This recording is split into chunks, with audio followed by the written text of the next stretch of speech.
Let's have a closer look at what happened on day 1 of testing 2022. Teams use the first test day to collect lots of data. Simulations and software tools are good, but they only work well if they are validated with real data. That's something the teams didn't have so far, and they collected that today. So where would you start if you were a Formula 1 team? Since the most important performance area is aerodynamics, you would start with correlating your CFD and wind tunnel data. You do this by measuring the total pressure in crucial areas with so-called aero rakes. These are large fences with keel probes arranged in a certain pattern. Since these new regulations try to avoid outwash, it's very interesting to see for teams where their front wheel wake is actually located and how does it behave during a lap. So teams used the so-called front wheel wake rake today. These are rakes mounted to the chassis with a massive clamp. The next interesting area is the coke area. It's important here to see where the wake is positioned now and if the wake could successfully be pushed outboard. It's not a good idea to fit more than one large rake on a car because, as you can imagine, it changes the airflow and adds blockage. The reduction of rake blockage is a big topic for teams, and we can see that teams with more development capabilities have more advanced rakes with less blockage. Another crucial area for engineers is the wake behind the car. Here, they can see if the diffuser and beam wing are working properly. The problem you have at the back is that the flow has such extreme angles that even a keel probe can't catch it properly anymore. A keel probe, by the way, is a simple pitot tube with a curved fairing to increase the operating angle. To avoid measurement errors, you have to align the keel probes according to your CFD. And this is when it gets interesting for us, because at the rear wheel rake, we can see the CFD data and flow patterns of the teams. We could see this very impressively at the Ferrari today. The challenge with these angle-aligned wing-shaped rakes is that the frame cannot just be a laser-cut metal plate. Such a rake frame has to be metal sintered, and that's pretty expensive, so we don't see it often at smaller teams. To save some money and work, you can have a rake in an area where the flow is still relatively straight, like McLaren did. All this rake work is usually done on the first day because you also run at lower velocities and you can do other system checks at the same time. Some rakes have long pitot tubes on the top to get a reference pressure for their data analysis. The other tool is flow visualization paint, or short FlowVis paint. It's a bright colored mixture that teams spray on their cars to see the flow on surfaces. It's great to see flow direction and separations, but you can also see the transition between laminar and turbulent flow. If you want to do it yourself, simply mix colorful chalk particles with petroleum. The paint dries while driving and you can see the flow. Usually, you try to avoid using it because everybody can see the surface flow on your car. If you're a front-running team, you don't want that. If you're at the back, you don't care too much.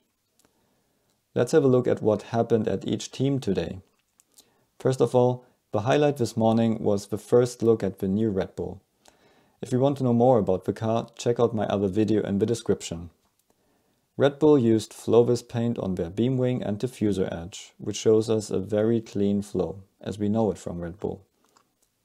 Mercedes showed us some impressive views of their tight packaging this year, with recessed radiators into the monocoque and a large auxiliary radiator on top of the bell housing, fed from the airbox ears.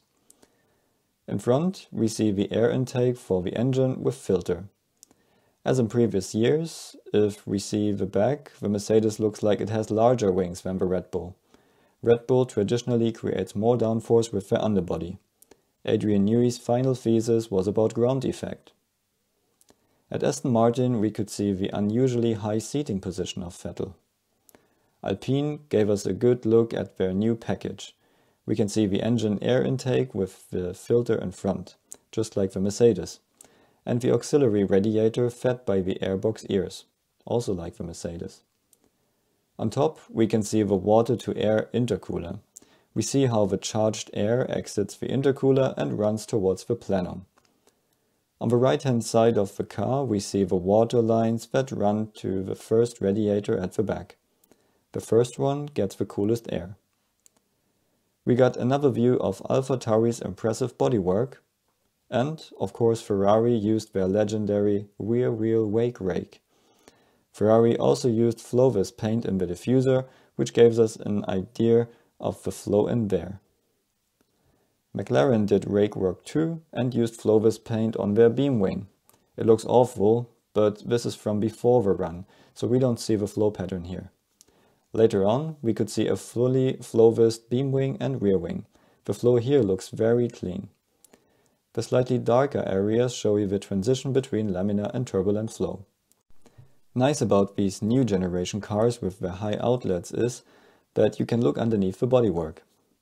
McLaren also showed us their package underneath with low air-to-air intercoolers. And we could see some impressive details on their floor edge. Alfa Romeo did some rough blanking with their louvres and showed us how the exhaust wraps around their pushrod suspension members. It looks like Red Bull solved that a bit more elegantly. Heating up the suspension members can become an interesting topic in the future.